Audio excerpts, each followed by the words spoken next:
What is going on, everybody? This is Dr. Chris Featherstone once again for another episode of UnSKripted. Listen, guess what night it is?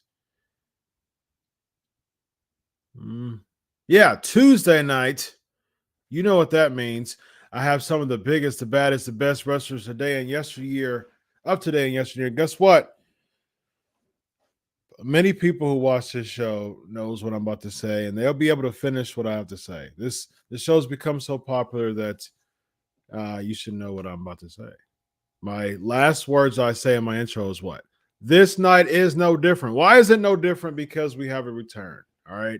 We don't have many returns on UnSKripted, but when I have a return, this return must mean something. All right. Probably a handful of returns. And I don't know.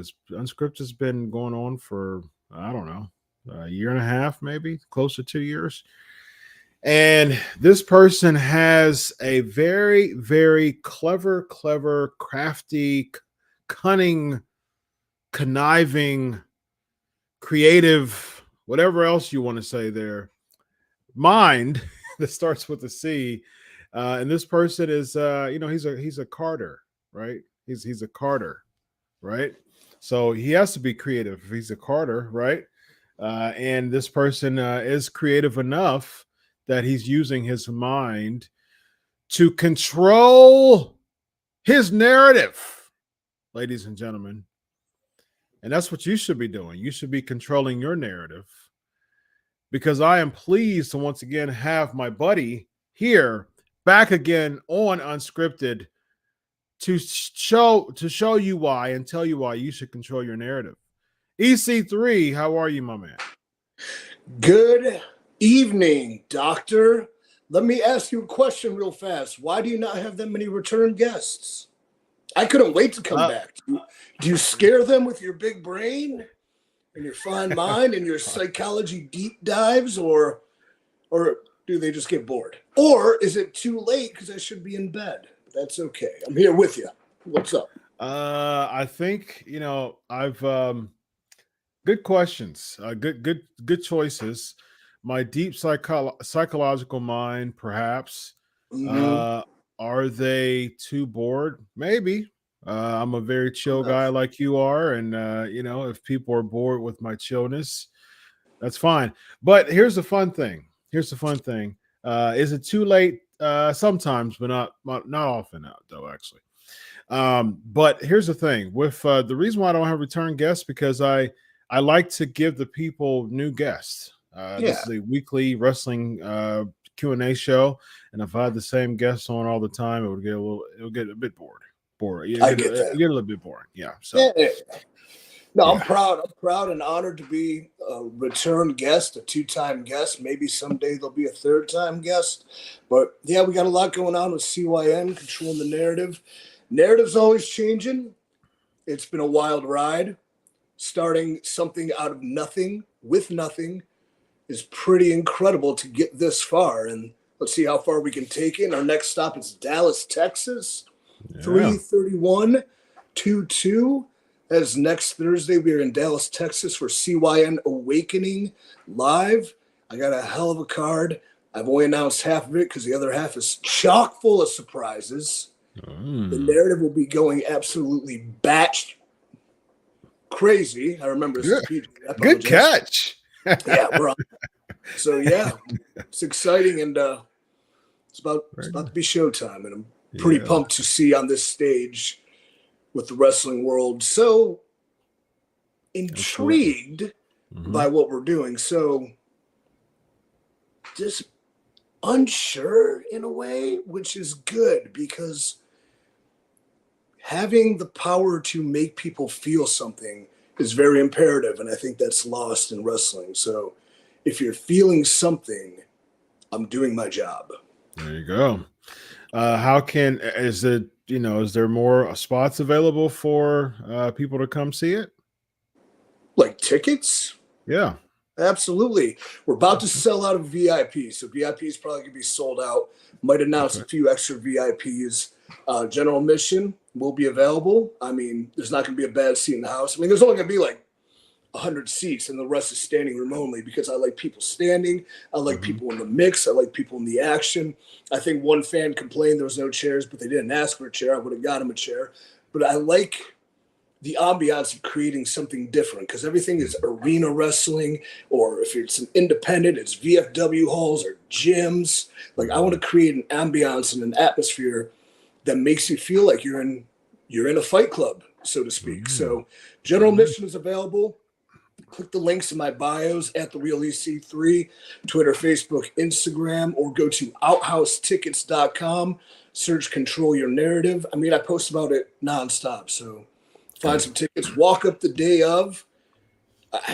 I guarantee it's going to be the show of the weekend. Very nice. And that's a Thursday. That's a week from Thursday, right? Correct. 31st. 31st. Awesome. Oh, yeah. Awesome, man. Let's dive into these questions and see what you can't come. You said you were going to try to make it, right?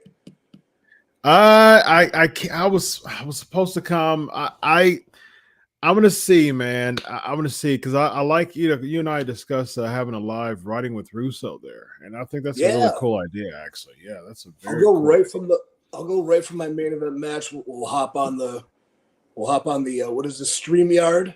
StreamYard, yeah. Breeze with Uncle Vince, but you let me know. For you, I would definitely make amends. But when you launch something that people think is, I don't know, backed, especially with the corrupt wrestling media, a lot of people are asking for, oh, you got a media pass? Like, who are you? You have 200 followers. Like, what media are you?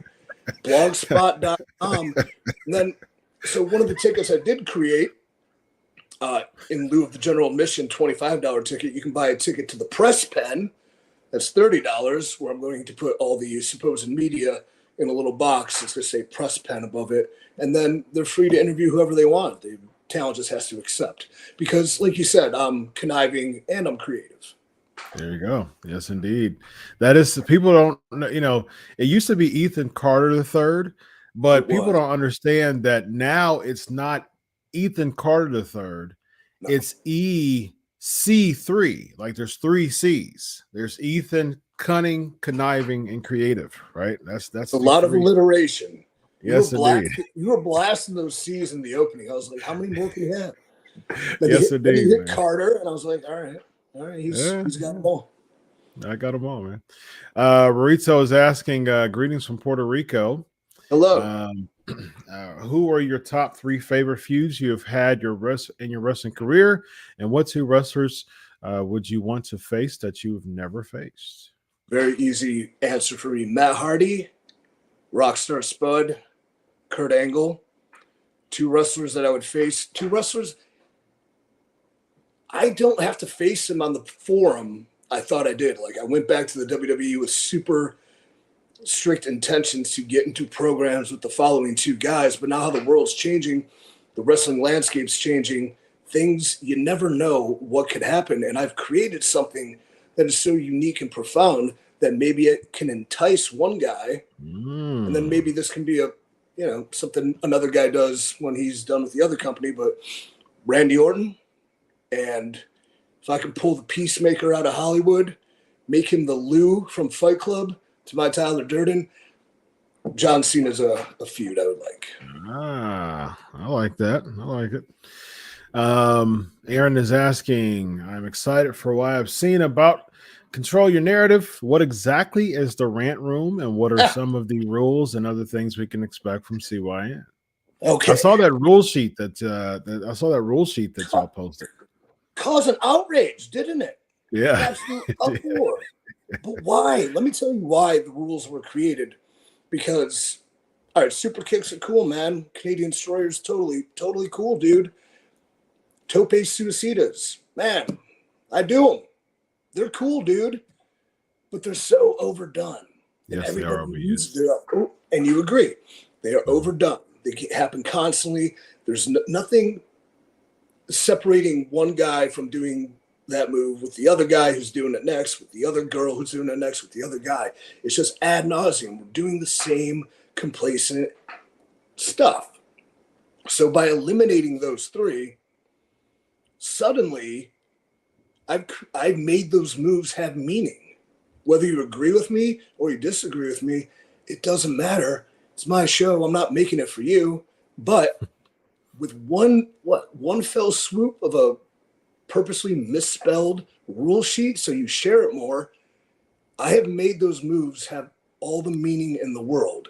And just because I say no super kicks, no tope suicidas, no Canadian Destroyers, doesn't mean you can't creatively find ways around these rules. Okay? Okay? So I'm very proud of the rules. I'm actually conjuring up a second list that's even more insane. But I truly believe we overdo the same things and we see the same things, and it's constantly the same. Another reason I created that is to challenge talent to step outside their comfort zone. Yeah. Create something new. Do something different. See what happens. You might find something better. You might find something that you can utilize and win with. Win a fight. Imagine that. So the rant room is another thing where I was on that horrible cesspool Twitter, and like we're just getting like some insane, unbelievable, insidious lies starts on Reddit, and I'm getting pounded by this this hateful stuff being tweeted at me and other people that are associated with me. And like, I can take it because I put myself out there. When you step in the arena, you have to expect the consequences to come with it. And I'm fine with that. But the things they're saying to other people, it's hard for me to stand for. So the rant room was created to give fans, if you truly have the courage, because I speak on courage so very much, if you truly have the courage to say these things to someone's face, you're welcome to come to the rant room, request the wrestler you want to say it to, and for 3 minutes, there is no consequences for what you say to them. So that was the initial reason of the rant room. It's kind of like out of rage. I'm like, you'd never do it. Oh, he's just trying to sell $100 tickets. Yeah, I am actually. But you know what? You can have it for free if you really want it. So just ask me. If you really want the rant room, I'll give it to you for free. But what I realized is I created something that exceeded my expectations and can benefit the world, because one person took me up on the rant room and he requested Austin Aries. So Austin accepts. And for 3 minutes, these 2 men went into the rant room and I sat there and they had the most civil conversation where this fan who requested Austin Aries was only complimentary to Austin Aries' face. And there was something he wanted to say to him, but he didn't have it in him to say it. And Austin's even like, I know you want to say something, just say it. This is why we're here. And he asked him about having controversial opinions. Why do you have to say what you say? And Austin had a very great response. Like, this is what I think. I'm not telling you what to think. I'm telling you what I've seen or done or heard or researched. And maybe you agree and maybe you disagree, but that's okay. Discourse is allowed. Mm-hmm. You can't make progress without a disagreement, so a solution is found between the two. So in theory, I created the ultimate mental health therapy tool between fan and talent. So the rant room is a total benefit, and I welcome anyone to try it. Very good. Very good. Yeah. Like, imagine having a conversation with somebody you disagree with, but like finding common ground. I like it. That's peace. You should hire me to be the resident psychologist, to be the mediator between the two, in the rant room. That would be. I don't hate that idea. I'll tell you what, if you're in Dallas, let's do it, dude. I like it. I like it. All right. Yeah. Go ahead. What do you got? Oh, I was just going to say, like, what would your narrative handle be? What would your name be? But I mean, Dr. Featherstone's pretty sweet, so we'll just keep it there. Thank you, sir. I appreciate that. Guillermo's asking, favorite memory or moment while working with Dixie Carter? This isn't my favorite moment or memory, but it just popped in my head when I saw that, is that Rockstar Spud and I were paying homage to Aunt Dixie, and we had this big, like, picture of her cut out, like, and framed, and we're bringing it to the ring, and we put it on the little pedestal, and there's this picture with Aunt D on it. But for some reason, in classic TNA fashion, somebody would do their job, and there's like this giant piece of tape on it. I don't know why I'm thinking this right now, but the way I discovered the tape and casually pulled it off was just like subtle improv that I don't know. I don't know if anyone would have caught that tape. It's a dumb thing. My favorite memory or moment was working with her. It was probably after I did the hunt for Willow. Spud and I went and had a glass of wine at Aunt D's house, and that was very nice. So, nice. She's a sweetheart. Yes, I am trying to get her in the narrative. You're right. Correct. That would be really cool, actually. Speaking of Spud, what are your thoughts on Drake Maverick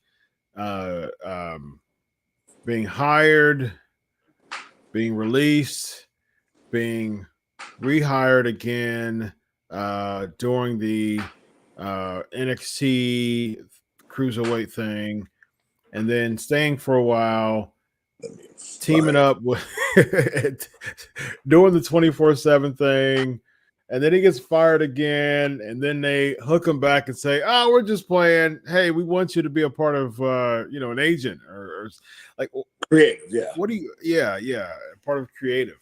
So, what do you think about just the constant hiring and firing recently of Spud? I mean, I can go on and on and on about the way business is handled, and that's my personal opinion, but I can say with a clear head that having Spud, Drake Maverick as part of a creative team is a gift. The guy completely gets it. And I hope they listen to him, and I hope he excels at it, and I hope he moves up the chain and has a serious impact and fingerprint on the future of the industry, because he's completely unselfish. He's extremely smart. He's super creative, and he can make people get over via storytelling. And like, look, every time they fired him, he got more over too. Like, nobody else does. Everyone complains, "Oh, I was in prison. I'm so happy to be free." Yeah, whatever. He releases, that video that narrative team helped produce. Immediately upon being fired, millions of views. It's getting retweeted by Cena, a beautiful little art piece. And it's just amazing that in lieu of being terminated, each time he got himself more and more over. That's a sign of true genius. And yes, they can capture his brain and use it properly. The business that is really controlling your narrative for sure. Truly. Absolutely. And from your experience in WWE, real quick before we go to another question, how difficult would it be for someone like a Spud to really have creatives say so because there's so many people. There's so many people in that team and the writing and creative and all that. From your experience, how difficult is it for one person on the creative team to really have an idea and run with it? Do you mean that from a creative team aspect or as a talent? Both from a creative team standpoint and in a talent having an idea as well. Briefly, from a talent standpoint, when you're not micromanaged and overseen, like the 24/7 stuff, 24/7 stuff Drake did, is he sees an opportunity to make all of that happen by going out of his way and doing that on his own. So when something is kind of under the radar and not a main focus, like a 24/7 title, there is some leeway. Like, same thing I would do on NXT season 4 on the internet, where nobody's watching, they're not micromanaging it. That's how I was able to do some of the goofy, nonsense and like creative stuff. But him doing that got the title to be very over. It helped Ron Killings, be exactly who he should be in that role and facilitating that feud. Like, he controlled his narrative and made all of that happen for himself, which is another sign of his genius. Yeah. As far as the creative aspect, it's got his wife a temporary spot too. Yeah. Renee, yeah. Double pay, baby. From a go. creative aspect, I don't know the structure and the lay of the land, and there's so many people, there's so many opinions, and finding the right thing. The only opinion that matters is the man on top. And as long as that remains the same, some will hit and a lot will miss. Yeah. Nick is asking, let's do this. Why do you call the top 1%? Why did they call you the top 1%? What, my finish? I guess, why did they call you the top 1%? I guess because Ethan Carter III in a past life was a rich, entitled, bratty nephew of a billionaire family, and the top 1% is the top 1% of income earners in the world. And so it's the one, and it's true. There's a 1% that has a vast amount of wealth, and then there's a 99% of us who fight and strive to survive each and every day, and constant things happen in the landscape that are taking our attention away from the true fact we're being robbed and manipulated by this top 1%. I mean, it's a pretty deep rabbit hole. That's why the top 1% was kind of I believe it was what was it called? I don't remember. Something Wall Street, but the big fight was against the top 1%. And then, so I was like, I'm a bad guy. I'm part of the top 1%. I have everything. You have nothing. Tough. The reason the finish is called the top 1% or the 1%er, it's because I'm the top 1%. I don't know. Very nice. Yeah. Victor is saying, what is up? Dr. Chris and EC3. EC3, what convinced you to do your own thing with Control Your Narrative instead of signing with AEW or ROH? I was with Ring of Honor.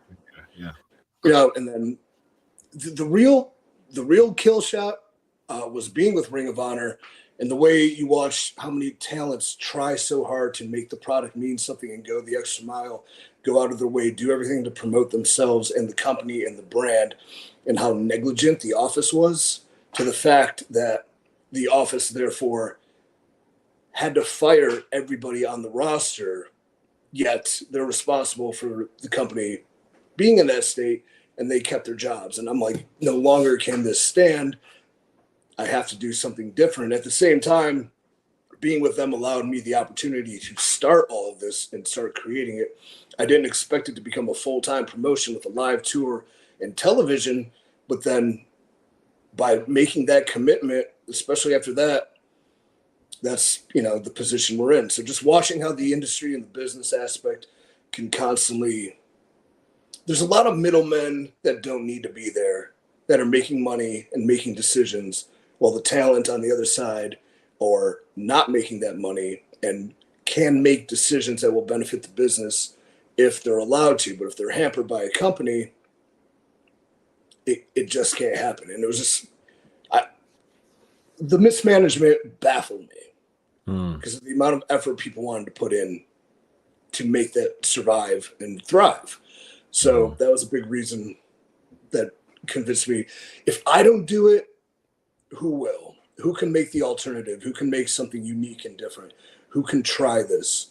There's a saying that, like, you know, when you're searching for leaderships, you are the leader you've been waiting for. Like, sometimes you have to step up and do it, and you got to take everything that comes with it. And, you know, it's difficult, but it's going to be worth it when I provide a unique product, a different product, an alternative, and something for talent, because the amount of talent that wants to be involved, to allow them the freedom and creativity to portray themselves as they really see themselves and facilitate that into interesting, realistic stories with a lot of satire as well. Like, that was always my vision, is having that for myself. And if I can create it for others, you know, that's a good move forward. So Very nice. Very nice. Real quick, piggyback off of that when it comes to contracts and stuff. I remember when you left WWE, shortly after you were promoted and you went to Impact, and then it was a really short transition from Impact to ROH, and then you went exclusively to ROH. right. Why the short time in Impact?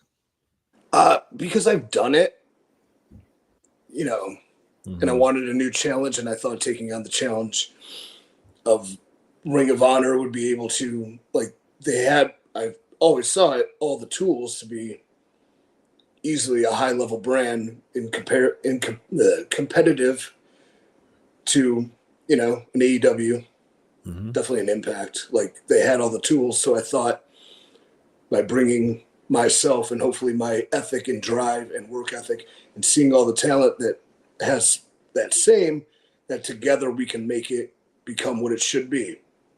Unfortunately, we didn't. But the short-term Impact was,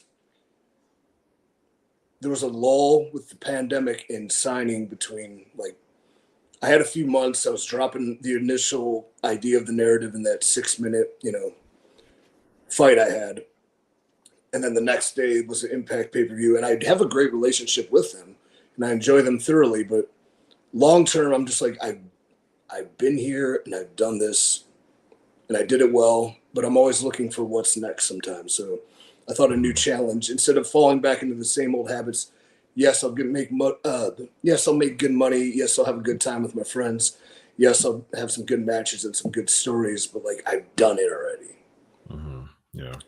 And complacency is death to me. So very interesting. There's a question being asked. I'm not going to put on the screen, but was there really a company trying to shut y'all down on that Thursday? Yes. And whatever you want to share, feel free to share it. You don't have to say the name, but I mean, you can if you want, but whatever you want to share. Why the secret language? Like, it's a fact. It happened. And, you know, I don't like being bullied, but we're running a venue that's attached to the same venue that MLW is running on Thursday. They asked the venue to cancel us. There was no exclusive agreement signed. They asked the venue to cancel us. The venue said, well, there's no exclusivity. They asked us if we wanted to change our date or time. And no, I don't. We're not competition yet. We don't even know what we are. We're something completely different. It's a big weekend. There's wrestling here the entire weekend. No, I don't want to change, to where, therefore, a legal team began saber rattling the venue about suing the venue and other things. You know, you broke a deal, we'll never come back, stuff like that, to where the venue didn't want any trouble, and nor did I. The venue asked us, would you like the venue for free if you start at 10:30 or 11? And as a startup business with absolutely no financial backing, you know, a free venue means, like, that's a great asset, but at the same time, we're here to change the industry, and we will not be bullied. So thank you for the offer. No, we're going to stay with original time. And then after that, you know, there's nothing anybody can do, and we can coexist peacefully and run peacefully. But ironically, and I'm not accusing anybody of anything, but the very next day, there was this giant anonymous thread on Reddit claiming we're, affiliated with far-right influencers and Trump, and we're using all this canceled talent and things like that. It was such a bafflingly insane lie. The fact people believe it actually scares me with how easy it is to fool people and trick them. But obviously none of that is true, has been proven at this point. So it's business. It's not how I do business, but the business I'm going to do is create a great product with great matches and give a lot of, talent, hopefully great opportunities for them to make a living doing this. Yes, indeed. All right, let's do a 2-minute lightning round. Here we go. Let's do a lightning round. Rise over here. Will CYN do a crossover with AEW, WWE, and Impact Wrestling? I would do business with anybody, even the brand I just mentioned. I will do business with anybody if it makes sense. 100%. Anybody. Would they do it with me, though? No, probably not. Solomon's asking, what do you think about Roman Reigns? The head of the table, I think he's really coming to his own as a top-level A-plus talent, especially in sort of a villain role, but now everyone loves him because he's so good at it. It's ironic. Maybe it was a long time coming, but he's a phenomenal talent. Like, he is the head of the table. Brenda's asking, do you think Asuka will be back before WrestleMania? Brenda, I haven't watched WWE in 2 years, so I hope so. I like her. I hope she's okay. Indeed. The Orb Effect is asking, could we see Bray Wyatt Wyndham in CYN?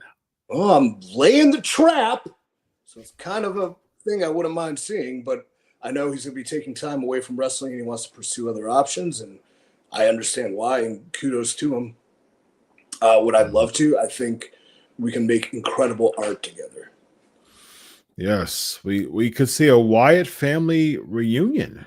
Well, you will at Gillies in Dallas when Adam Scherr and EC3 tee him up against Big Damo, and Eric Redbeard. So a little bit of family values, a little teaser. What could happen after that match? I don't know.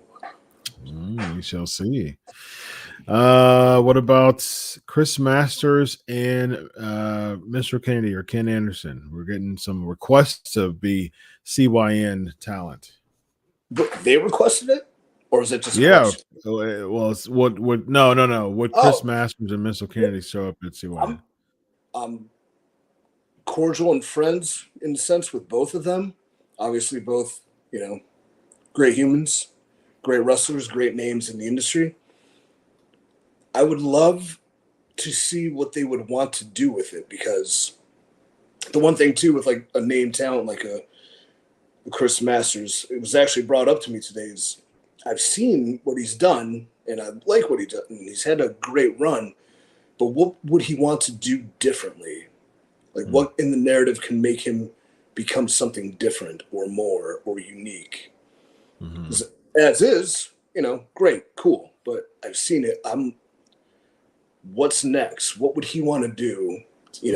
Something at a different level, something unique. That's what intrigues me about people like that. Yeah.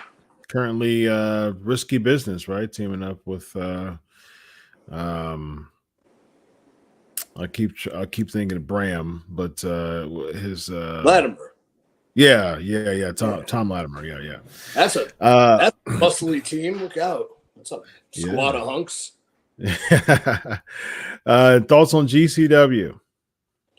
The bit I've watched of it was especially the Matt Cardona stuff, and I was just watching Matt as a fellow creative mind, and initially my first protagonist or antagonist, however you might look at it, in the Free the Narrative feature. I thought what he did was spot on, A+ storytelling, especially in the Hammerstein with the homages to the past. I mean, that was perfectly Matt Cardona. So I would be very interested to do anything with GCW. I think there's like a rabid fan base that they have. It would be very cool to intertwine the brands, but at the same time, the violence would be very interesting and how to make it mean more, I guess, because it's cool and it's dangerous and people like to see it. But seeing it is one thing and emotionally investing in it is a totally different thing, and how to bring that aspect to some of the stuff they do. Yeah. People were answering your question in the chat room. It was Occupy Wall Street. That's what you were looking Occupy. Thank you. Yeah. It's late, guys. All right. EC3 is in bed by 10. It is. Well, again, thank you so much, man. Let the listeners know about big things going on during WrestleMania weekend in Dallas. Let's go. Big Dallas. All right. 331 Dallas, Texas. Gillies, the Southside Music Hall at Gillies. Control Your Narrative Awakening beginning at 8 p.m. We've also just added a live podcast with Chris Van Vliet. He's going to have a first ever one-on-one interview with the Titan, Adam Scherr, prior to the show. So that will be cool. VIP tickets, I believe, are nearly sold out. I may add more. General admission is available. Sweet-ass merchandise. 4 amazing matches announced. Myself and Adam Scherr versus Damo and Redbeard. We're going to have Weston Blake versus Austin Aries. We're going to have whoops. We're going to have... You've done good, man. Dirty Dango does Dallas when he takes on Flip Gordon. What else is on that show? What else did I know? I just talked to Flip. Flip and I just talked a couple of weeks ago. Actually, he puts my show over a lot. Pancakes and Power Slams. He says, I still think you have the best show name in the podcast business. It's a good name. It's not unscripted, but it's a good name. It's not unscripted. I came up with that name too, though. I have a slew of surprises planned. I have an opportunity for a lot of talent to step out that you may not know. These projects, these people have been loyal to me almost to a fault. It's very ironic. I feel like a cult leader sometimes, and sometimes I feel like a father figure, and sometimes I feel like a colonel in the military. But I'm very proud of these guys and taking them up a level. Like what I've been a part of with this group of guys, and it keeps growing, especially as we add more and more through seminars before shows, is like a unique bond I didn't expect, and it's very fulfilling. So the Project Pit is the other match. It's going to be a 5-on-5 Survivor Series elimination match, a lot of characters, a lot of new faces in that. Like I said, a ton of surprises. ControlYourNarrative.co or OuthouseTickets.com. Search Control Your Narrative. Dallas, Texas. Follow me at The Real EC3. Instagram, Facebook. I think I have a Twitter. I never look at it because it's a hellhole. It's just an awful, awful, awful place. But what else? Yeah, I have a fitness app where I make your workouts and nutrition. Join.freec3.com. Use the promo code AWAKE. I'll give you the first month free. So I'm going to make you a diet. I'm going to make you a workout plan custom to your lifestyle and experience level. Because I don't sleep. All I do is stuff. What else? Oh, control your nutrition seasoning. People are so mad at me in the online sphere that they take my satire so literal that I believe it was called a wrestling company substituting as a Ponzi scheme for a seasoning. And that's pretty conniving. I don't hate that. So control your nutrition, whatever. Like, I got a lot going on. It's hard to manage. Wow. I am so happy to have you on the show once again. I'm so glad to see that you are just killing it in the independent scene. You are really controlling your narrative. Independent. What we're doing independent from WWE. That's what I'm saying. Yes, definitely that. But I don't want to quantify, not that anything's wrong with indie wrestling. It's not how people start. There's a lot of great territories out there. But we're becoming a national brand. We just announced Cleveland. We just announced Detroit. Very nice. We have a television show coming out. Another feature is coming out prior to the television show. a uniquely shot thing. And that'll be on Pro Wrestling TV, so check them out. They're going to launch April 1st. That's not an April Fool's joke. They're launching April 1st.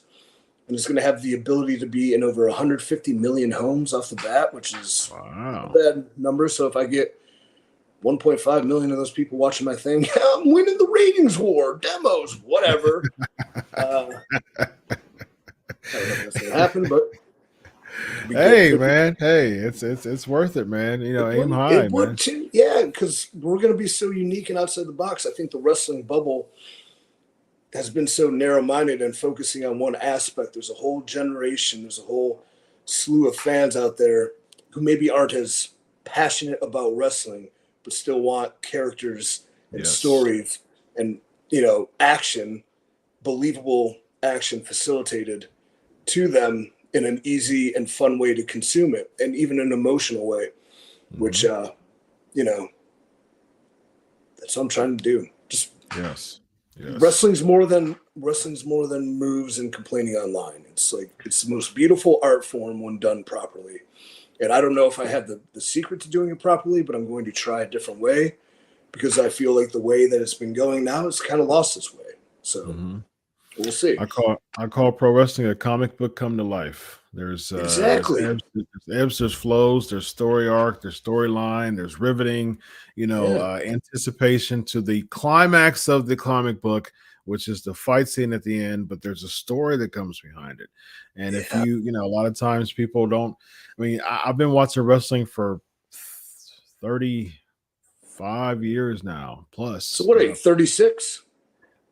How old am I? I'm kidding. Yes. Oh, no, I'm not at 36. I'm not. I started watching wrestling when I was like 5, and I was like 86. So there you go. Do the math. So yeah, that's it's been 36 years or so. The Horsemen was the first thing one of the first things that stood out for me. Hogan at WrestleMania and the Horsemen were the two of the biggest things that stuck out with me in the mid 80s. So yeah, man. And you had Superman, dude. Hogan's Superman. He is Superman. Yeah. Kind of like a fourth version of Batman over here, I guess, you know. Yeah. And that's what it's supposed to be. Version of Batman. There you go. Christian Bale. Yeah. It's supposed to be it's a comic book come to life, man. It's supposed to be characters and storylines that leads up to the big climax at the end, which is the fight scene, you know, and we've lost that a lot with pro wrestling, unfortunately. So yeah, imagine if Batman hit a Canadian destroyer after it was dubbed illegal. Imagine the reaction the fans would have. They will lose their freaking minds. There you go. Imagine Batman hitting a Canadian destroyer like on page 3, and then on page 5, and then on page 7. Okay. So he likes that. That's cool. Yeah, you like that a lot. Yeah. So you get what I'm doing, man. I do, man. I'm an old school wrestling fan, and like, you know, I'd rather see Batman do a Canadian destroyer on page 25 than on page 3, 5, 7, 9, 12, 14, 17, 21, and then 25. It takes away page 25, and that's how I feel about wrestling. So. Cool, man. Well, it's always a pleasure, my man. Best wishes to you.